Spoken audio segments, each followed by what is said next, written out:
결과의 폭정을 넘어서 니체가 말하는 판단의 재평가. 여러분, 질문 하나 드리겠습니다.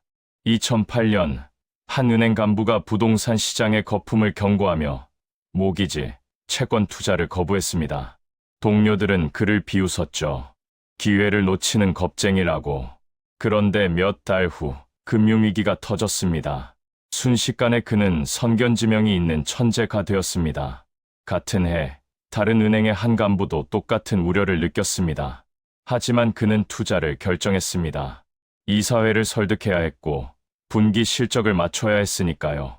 금융위기 후 그는 무책임한 도박꾼이 되었습니다. 두 사람의 판단 과정은 얼마나 달랐을까요? 어쩌면 거의 같았을지도 모릅니다. 둘 다 위험을 감지했고, 둘 다 고민했고, 둘 다 나름의 합리적 이유로 결정했습니다. 하지만 역사는 결과만을 기록합니다. 한 명은 영웅, 한 명은 악당. 이것이 바로 오늘 우리가 이야기할 주제입니다. 결과로 판단하는 우리의 습관, 그리고 니체가 말한 위버맨쉬가 이 함정을 어떻게 넘어서는가. 우리는 결과의 폭군 아래 살고 있습니다. 주식 투자를 생각해 보세요. 당신이 철저한 분석 끝에 어떤 주식을 샀는데 떨어졌습니다. 주변 사람들은 말합니다. 왜 그런 위험한 선택을 했어? 하지만 만약 그 주식이 올랐다면? 역시 안목이 있어. 같은 분석, 같은 논리, 같은 결정 과정. 달라진 건 오직 결과뿐입니다. 그런데 우리는 결과를 보고 나서 그 결정의 질을 완전히 다르게 평가합니다. 2002년 월드컵을 기억하시나요? 거스 히딩크 감독은 4강 신화를 이뤘고 민족의 영웅이 되었습니다. 그의 파격적인 전술, 선수 기용, 훈련 방식 모두가 천재적이었다고 평가받았죠.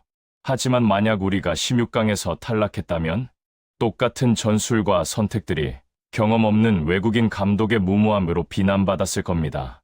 의학계에도 이런 사례가 넘쳐납니다. 어떤 의사가 교과서적 치료를 했는데 환자가 사망하면 표준 치료를 했으니 어쩔 수 없었다고 합니다.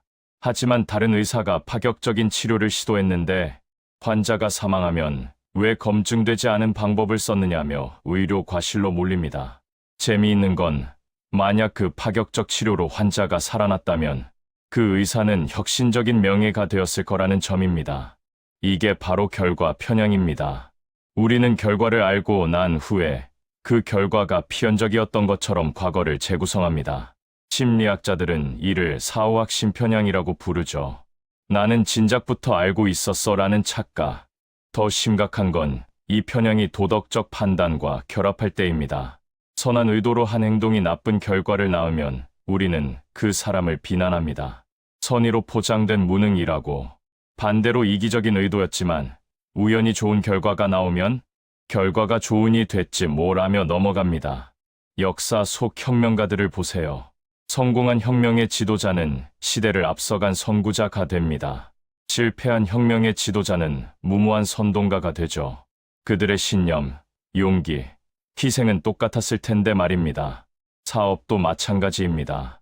스티브 잡스가 아이폰 개발에 회사의 운명을 걸었을 때 만약 실패했다면 이 사진은 그를 해고했을 겁니다. 검증되지 않은 시장에 회사를 올인한 무책임한 CEO로.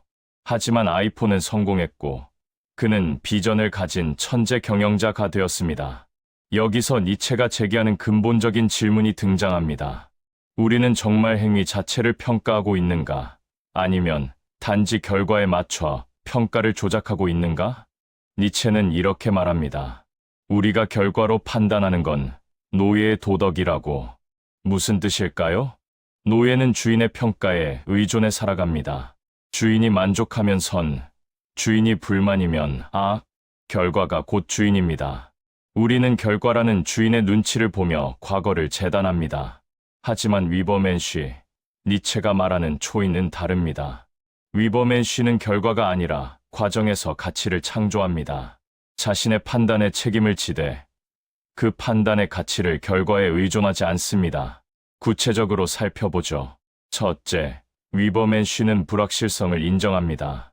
세상은 복잡하고 예측 불가능합니다. 아무리 현명한 결정도 나쁜 결과를 낳을 수 있고 어리석은 선택도 운 좋게 성공할 수 있다는 걸 압니다. 이 인정이야말로 진정한 용기의 시작입니다. 둘째, 위버맨쉬는 자신의 결정 과정에 집중합니다. 그 순간, 내가 가진 정보와 가치관으로 나는 최선의 판단을 했는가? 이것이 자기 평가의 기준입니다. 결과가 어떻게 나왔든 그 과정에서 정직했고 용기 있었다면 그것으로 충분합니다. 반고흐를 생각해 보세요. 생전에 단 한 점의 그림만 팔린 실패한 화가였습니다. 당대의 기준으로 보면 완전한 낙오자였죠. 하지만 그는 매일 그렸습니다. 결과가 아니라 창조 행위 자체에서 의미를 찾았으니까요. 만약 그가 세상의 평가, 즉 결과만을 기준으로 자신을 판단했다면 붓을 꺾었을 겁니다. 그리고 인류는 위대한 예술을 잃었겠죠. 셋째, 위버맨쉬는 타인의 실패를 관대하게 봅니다. 왜냐하면 그들도 불확실성 속에서 최선을 다하고 있음을 아니까요. 결과만 보고 판단하는 건 오만입니다. 나였으면 더 잘했을 거야 라는 착각이죠. 실제로는 당신도 똑같은 정보, 똑같은 압박 속에서 비슷한 결정을 내렸을 겁니다. 그렇다면 우리는 어떻게 살아야 할까요? 첫째, 결정할 때는 결과를 고려하되 집착하지 마세요. 물론 결과를 완전히 무시할 순 없습니다. 우리는 현실 속에 살고 있으니까요. 하지만 결과를 과도하게 두려워하면 아무것도 할 수 없습니다. 위버맨쉬는 최악의 결과도 감당할 용기가 있기에 최선의 결정을 내릴 수 있습니다. 스타트업 창업자들이 좋은 예입니다. 통계적으로 10개 중 9개는 실패합니다. 하지만 진정한 기업가는 실패 가능성을 알면서도 도전합니다. 왜? 그 과정 자체가 의미 있으니까요. 배움, 성장, 도전의 가치는 결과와 무관하게 존재합니다. 둘째, 평가할 때는 과정을 보세요. 누군가의 실패를 볼 때 이렇게 물어보세요. 그들은 그 순간 가진 정보로 합리적인 판단을 했는가? 그들은 정직했는가? 그들은 용기가 있었는가? 2008년 금융위기 때 파산한 은행들의 임원들을 생각해 보세요. 물론 그들에게 책임이 있습니다. 하지만 모두가 탐욕스러운 악당이었을까요? 아닙니다. 많은 이들이 모두가 하니까 안 하면 뒤처진다는 압박 속에서 결정했습니다. 시스템의 문제, 인센티브 구조의 문제를 보지 않고 개인만 악마화하는 건 본질을 놓치는 겁니다. 셋째, 자신에게 관대하세요. 당신의 결정이 실패했나요? 자책하기 전에 물어보세요. 그때 나는 최선을 다했는가? 그렇다면 충분합니다. 실패는 당신이 무능해서가 아니라 세상이 복잡해서일 수 있습니다. 운동선수들을 보세요. 최선을 다했지만 진 경기도 있습니다. 그렇다고 자기 자신을 부정하나요? 아닙니다. 그들은 과정에서 자부심을 찾습니다. 나는 훈련했고, 집중했고, 용기 있게 경기했다. 그것만으로도 가치 있습니다. 아이러니하게도 결과에 덜 집착할수록 더 나은 결과가 나옵니다. 왜? 결과에 대한 두려움이 우리를 마비시키기 때문입니다. 실패하면 어쩌지? 라는 생각은 창의성을 죽입니다. 안전한 선택만 하게 만듭니다. 하지만 진정한 혁신은 위험을 감수할 때 나옵니다. 노벨상 수상자들을 연구한 결과가 있습니다. 그들의 공통점은 실패를 두려워하지 않았다는 것. 수많은 실험이 실패했지만 그 과정에서 배웠고 결국 돌파구를 찾았습니다. 만약 그들이 매번 이 실험이 실패하면 내 경력이 끝이야 라고 생각했다면 연구실을 떠났겠죠. 예술가도 마찬가지입니다. 비평가의 평가, 시장의 반응에 집착하는 작가는 안전한 작품만 만듭니다. 하지만 자기 내면의 목소리에 충실한 작가는 때로 실패하지만 때로 시대를 바꾸는 걸작을 만듭니다. 이 통찰은 개인을 넘어 사회적 의미가 있습니다. 만약 우리 사회가 결과로만 판단한다면 아무도 위험을 감수하지 않을 겁니다. 혁신은 사라지고 창의성은 죽고 모두가 안전한 길만 걷습니다. 실리콘밸리가 혁신의 중심지가 된 이유 중 하나는 실패 문화입니다. 스타트업이 실패해도 창업자는 낙인 찍히지 않습니다. 오히려 경험 있는 기업가로 평가받죠. 왜? 그들은 과정을 봅니다. 이 사람은 용기 있게 도전했고 실패해서 배웠다. 이것이 자산이 됩니다. 반대로 실패를 용납하지 않는 사회는 어떻게 될까요? 한국의 대기업 문화를 보세요. 혁신적인 아이디어를 제안했다가 실패하면 경력의 치명타입니다. 그러니 모두가 전례를 따릅니다. 새로운 시도는 없습니다. 안전하지만 정체된 사회가 됩니다. 교육도 마찬가지입니다. 시험 점수라는 결과만으로 학생을 평가하면 학생들은 배움의 과정을 즐기지 못합니다. 오직 점수를 위해 공부합니다. 호기심은 사라지고 창의성은 억압됩니다. 하지만 과정을 중시하는 교육은 다릅니다. 이 학생은 어떻게 생각하는가? 무엇에 열정이 있는가? 이것을 봅니다. 니체는 우리에게 도전합니다. 당신 자신의 가치를 창조하라. 세상의 기준, 결과의 폭정에서 벗어나세요. 당신이 옳다고 믿는 것을 하세요. 실패할 수도 있습니다. 세상이 당신을 비웃을 수도 있습니다. 하지만 그 과정에서 당신은 진정으로 살아있는 겁니다. 소크라테스는 사형을 당했습니다. 당대의 기준으로 보면 완전한 실패자였죠. 아테네 시민들에게 미움받고 국가를 어지럽힌 죄인으로 죽었으니까요. 하지만 지금 우리는 압니다. 그가 옳았다는 것을, 그의 죽음은 실패가 아니라 철학적 승리였다는 것을. 예수도 십자가에 못 박혔습니다. 제자들은 뿔뿔이 흩어졌고 그의 운동은 끝난 것처럼 보였습니다. 결과로만 본다면 완전한 패배죠. 하지만 그의 메시지는 2000년이 지나도 살아있습니다. 자, 이제 구체적으로 어떻게 살 것인가? 첫 번째, 결정 일지를 쓰세요. 중요한 결정을 내릴 때마다 기록하세요. 나는 왜 이 결정을 내렸는가? 어떤 정보를 고려했는가? 어떤 가치를 우선했는가? 나중에 결과가 나왔을 때 이 일지를 다시 읽으세요. 결과가 좋든 나쁘든 당신의 과정을 평가하세요. 이렇게 하면 결과 편향에서 벗어날 수 있습니다. 두 번째, 만약 질문을 습관화하세요.